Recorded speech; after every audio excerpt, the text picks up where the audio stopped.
Michael Jackson and Prince gave us some of the greatest music ever made, but behind the hits was a rivalry that produced some of the most unbelievable moments in pop culture history, and no story captures that rivalry better than one unforgettable night in 1983. James Brown was headlining a show at the Beverly Theater in Los Angeles when he spotted Michael Jackson in the crowd and refused to let his set continue until Jackson came up on stage. Jackson, riding the peak of Thriller-era stardom, obliged, moonwalking across the stage, singing a verse, and dropping in a few of Brown's own signature moves as tribute. Let's give another standing ovation for a young man sitting behind you that you have no idea who's in the audience. Michael Jackson! No, Michael Jackson! Michael Jackson! Michael Jackson! Michael Jackson! Michael Jackson! You gotta come up and say something! You gotta come up and say something! Michael Jackson, come on up, man! Come up and say something! Gotta come up and say something!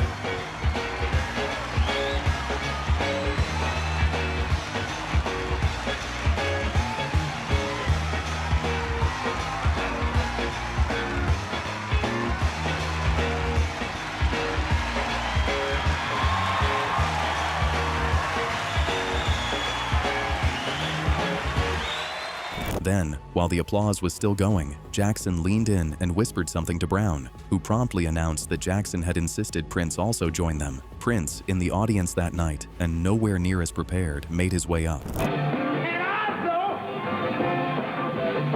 give him a big round of applause because he just insisted that I introduce Prince. He's here. Prince. Prince. Prince.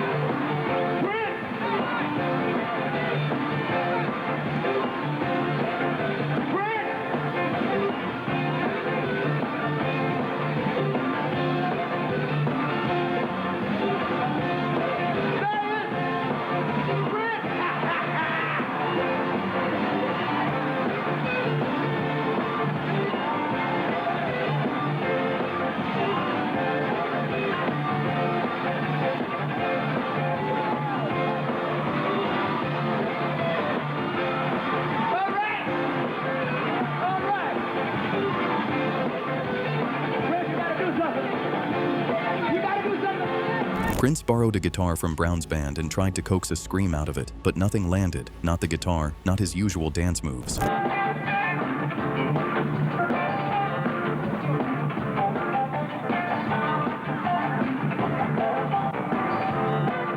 As Prince tried to make his exit, he grabbed what he thought was a sturdy lamppost near the stage. It was actually a decorative papier-mâché prop, and it collapsed, sending him tumbling into the crowd. That whisper is what turned the night into legend. Many have speculated Jackson deliberately set Prince up, handing the spotlight to a rival with zero preparation right after delivering a flawless performance himself.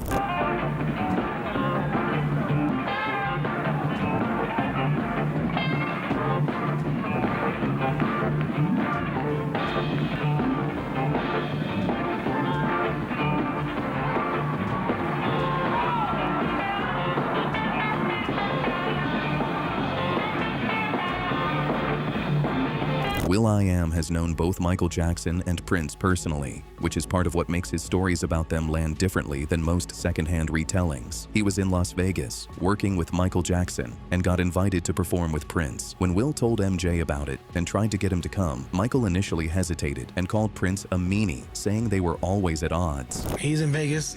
He's like, I heard you guys have a show tonight. I'm like, yeah, we got a show going on 10. Oh, rats, you know, I'm gonna be sick. I gotta put the kids to sleep. Oh, rats. I'm like, He really said, oh, rats? I swear to you. I'm like, yeah, but if you come later, like in the middle of the show, now if I don't see the show from the beginning, it's no way for me to know what's actually going on. I was like, okay, so why don't you come? I'll be rocking with Prince like around 12:30. Oh, I can't go to that. I'm like, why? Prince is a meanie. I'm like, what? Yeah. I'm like, did you say meanie? He's a meanie. I'm like, no. He's really nice, Mike. He's like, no, you don't understand. One The fact time, that you gotta talk to get him going, Brad. Sorry. I'm like, no, he's really nice, man. I like, no, you don't understand, Will. One time he tried to run me and my mama over with a car. Oh, damn. I'm like, wait, what? He was like, yeah, I'm telling you. They always used to always put me against him. However, Will convinced MJ to come watch from a VIP section alongside Chris Tucker. Mike wants to come see Prince tonight at the Rio. Okay, who's Ruth? Yeah, who's Ruth was Ruth was Prince's right hand. Okay, we didn't know. Okay. Who used to coordinate all of his, like, scheduling and meetings and shows and after parties. So she was like, okay, we could put Mike in a section. I'm like, cool, great. I think he's coming with like 5 people. Everything I'm saying, if you see Chris Tucker and you see CeeLo, they'll vouch for you on this. CeeLo Green. Yeah. Okay, good. So I'm like, Mike, everything's straight. They're gonna put you in a section. It's gonna be awesome. He was like, are you sure? I'm like, trust, Mike, it's gonna be awesome. After Will finished his guest freestyle on stage, he walked back over to the VIP section to sit with Michael Jackson and Chris Tucker. As soon as he sat down, Michael leaned over and whispered something into the ear of Ruth, Prince's assistant. Ruth then turned to Will and asked, why didn't you acknowledge Mike while you were on stage? Ruth's like, you gotta go on now. Gives me the mic. I'm like, yo, Mike. So he was like, okay, I'll be watching you. And at this time, I've already been working with Mike from 2005, 2006, and he came to see me rock with Prince 2007. I go on stage, I do my freestyle, da-da-da-da-da-da. I come off stage, I go sit where Prince has Mike situated, and I sit, it's me here, Chris Tucker here, Ruth, Michael Jackson's Prince. manager's here, and then Mike there. Okay. So Mike whispers in Ruth's ear. Ruth then talks to me and says, Mike wants to know, why didn't you acknowledge Mike while you were on stage? I'm like, oh, what? Hey, Mike, hey, tell him that this isn't my stage and I can't disrespect Prince on Prince's stage. So it's no disrespect, it's just that's not my stage. Right. I'm like, I'm sorry, bro, I'm sorry. So then he's like, oh no, it's okay. Whispers in Prince's ear and Ruth's ear. During the show, Prince walked off the stage, came right up to Michael Jackson, and aggressively played or slapped the bass guitar right in his face. Mike wants to know how come Prince hasn't acknowledged him on stage. I'm like, oh. Why is she asking you that though? So I'm like, They were really Mike. like Bloods and Crips, huh? I'm like, yo, Mike. So Prince is still on stage while this is all happening. He's playing. I'm like, oh no, I think because he has you in the VIP section, Right. he's not trying to blow your cover. Right. Okay, Yeah, that makes sense. Yeah. He's not trying to blow your cover. It ain't nothing like that. Like, oh man. And he's like, oh no, it's okay. And so as that conversation dies down, Prince then comes in front of us, walks through the crowd. After his performance. No, while he's performing. While he performing. Plays the bass, aims the bass at Mike's face. Yo, you going And too then far, like, Will. he's like, and Mike's like, right? This dude like flicks his hair like, and walks off. And then Mike's like, okay. So then 5 minutes later, Different times, bro. 5 minutes later, he's like, I gotta go. Meet me at my house for breakfast. And so I'm like, all right. So he leaves for breakfast. The next morning, Jackson brought it up again, asking why Prince kept playing his bass right in Jackson's face. Will said Prince was just being friendly. Jackson wasn't convinced, insisting Prince had always been a meanie. He leaves to his house. I'm like, what time? He's like 7 o'clock in the morning. I'm like, all right, cool. So he leaves. I go to his house for breakfast, knock on the door. Because we working now. I bring my laptop, bring everything, my hard drives. We gonna work tomorrow. So I go knock on his door, click, click, click. As soon as I open up the door, he's like, why did Prince play the bass in my face? I was like, oh no, I just think he was just trying to respect. No, you don't get it. He's a meanie. He's a meanie. One time, like I told you, he tried to run me and my mama over with a car. Tavis Smiley, who spent 20 years as one of Prince's closest friends, has told the story of how close Prince and Michael Jackson actually came to making music together, and why it never happened. According to Smiley, Quincy Jones, the producer behind both Thriller and Bad, tried to bring the two biggest stars in the world onto the same track, pushing hard for Prince to join Jackson on the title song from Bad. A meeting was arranged at Jackson's private estate, and for a moment, it looked like the unthinkable collaboration might actually come together. So when Michael was doing the Bad album, he and Michael talked about getting Prince and Michael together at least for one song. And so Quincy invited Michael and Prince to his house one night to get together to talk about doing this song together. and the phone rings, and it's Michael on the phone, and Michael says to Q, Quincy, is Prince there yet?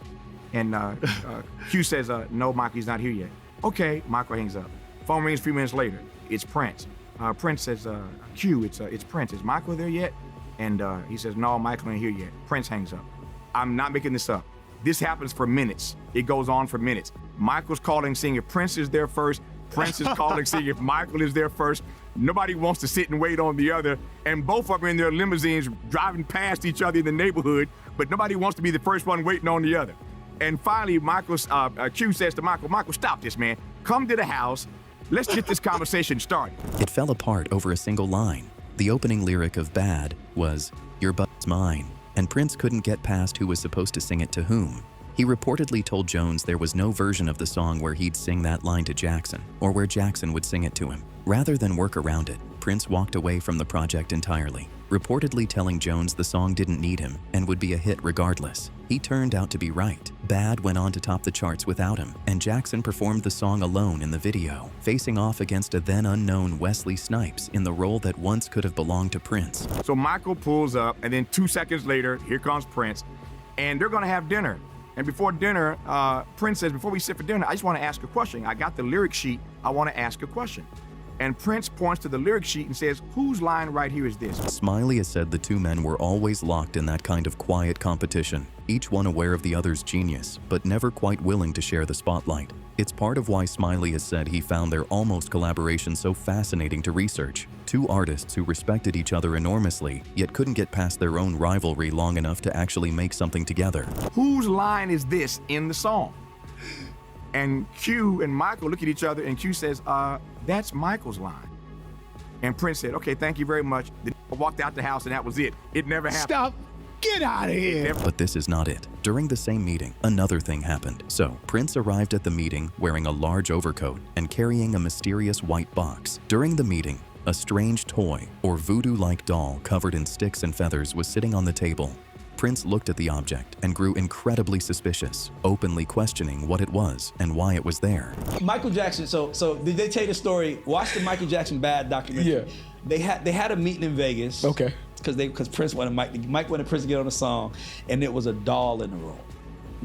Bro, I got to peek that. It was a doll in the room, and Prince thought it was a voodoo doll. So Prince is like, what is this doll? Imagine the two of the Prince hood, though. Nigga, imagine That's two. a hood, Hold on, bro. just imagine two of the biggest artists, not in the world, but of all time. Yes. In a room about to make a song, and you're the person putting it together. You like, I got Prince and Michael Mike coming tonight at 8 p.m. in the hotel, and they argue about a doll on the table. Whose doll is this? This doll is here to take my powers. That dog on. And he left, and Prince left the meeting.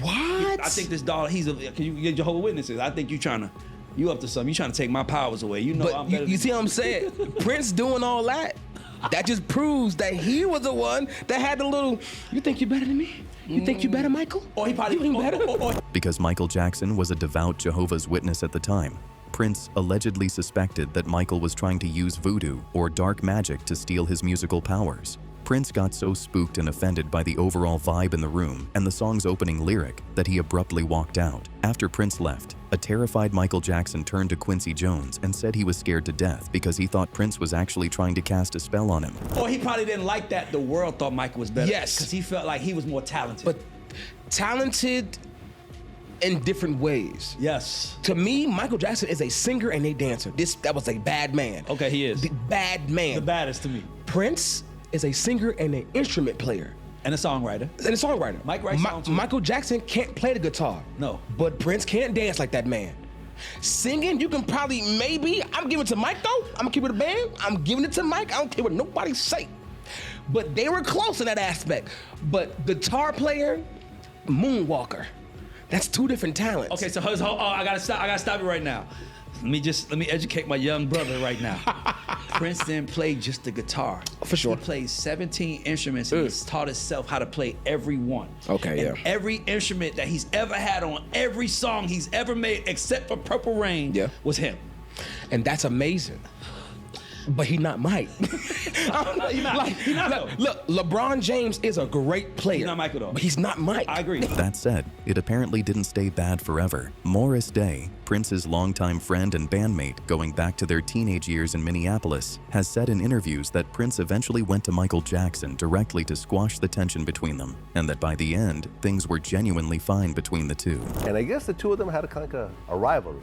They did, but I think they kind of squashed it. I remember Prince told me that he went and met with Michael at some point, and I guess they talked about some stuff.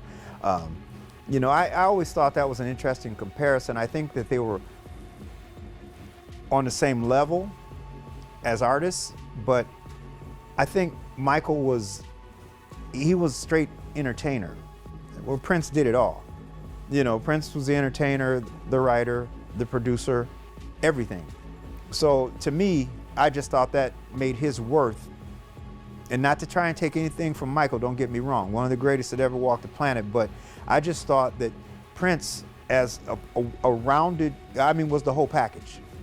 Right, he was a musician, a songwriter. He didn't need anybody to get him from A to B to Z. He could do it all himself. Yeah, Michael needed Quincy Jones. There you go. That's all I'm getting at. Michael needed R. Kelly later. He needed producers. Yeah, he needed people. Songwriters. Yeah. Well, Prince played like 100 different instruments. Yeah. When a reporter during a press conference asked Prince who would win in a hypothetical fistfight between him and Michael Jackson, Prince laughed it off. The iconic press conference interaction played out with a perfect mix of humor and unexpected defense for his rival. Yes, Prince. Hypothetically, who would win in a fist fight, you or Michael Jackson?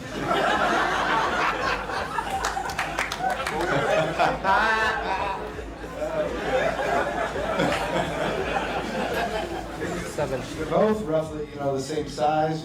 You have both have a high-pitched sound. What are your right hooks like? Oh my goodness. He's a plant, y'all. But I planted him. Keep it light. Michael's not a fighter, he's a lover.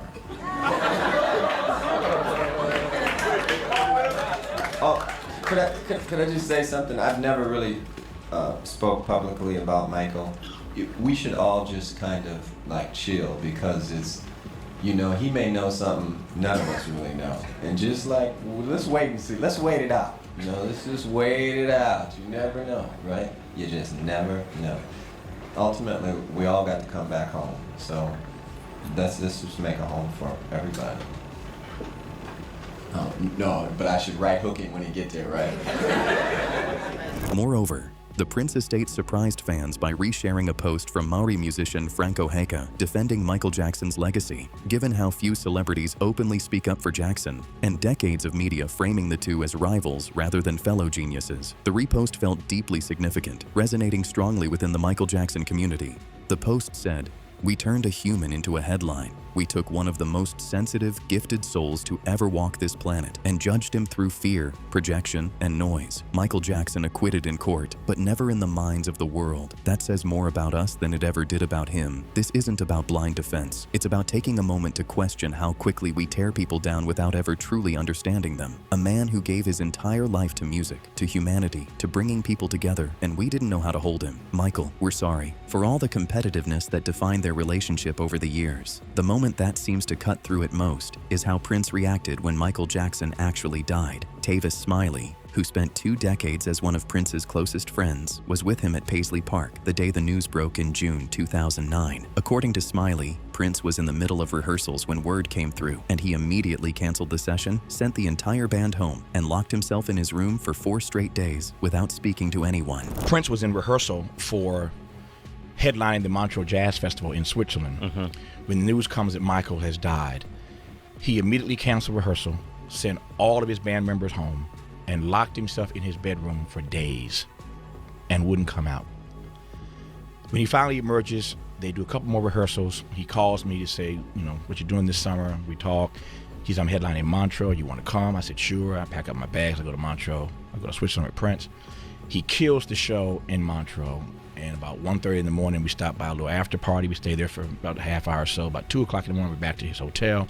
He's staying in the presidential suite, of course, where else would Prince stay? Presidential suite, top floor of this hotel with sway that has French doors, I'll never forget it, that open out to the rooftop of the hotel. We walk out there about 2-something in the morning, and we sat on the rooftop of that hotel looking at the Swiss Alps until the sun came up, and all Prince talked about for hours was Michael Jackson. Wow.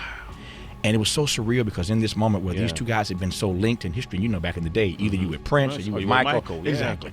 But to sit there and just, I mean, I don't know if I said 10 words that night, but Prince just had to get it out of his system. And he sat and he talked and he talked. And in that moment, again, it was so surreal to hear him talking for hours about his respect for Michael's genius, for Michael's gift, for Michael's showmanship. And I will never forget, as long as I live, just sitting there and just listening. And it was just like one of those moments where I said, you know what, I want to hold on to this. Yeah. I think when you've been linked that way with somebody musically and historically, you start to think about your own mortality. You start to think about the dance that you will have to do eventually with your own mortality. Yeah. Make sure to check out our other videos on the screen.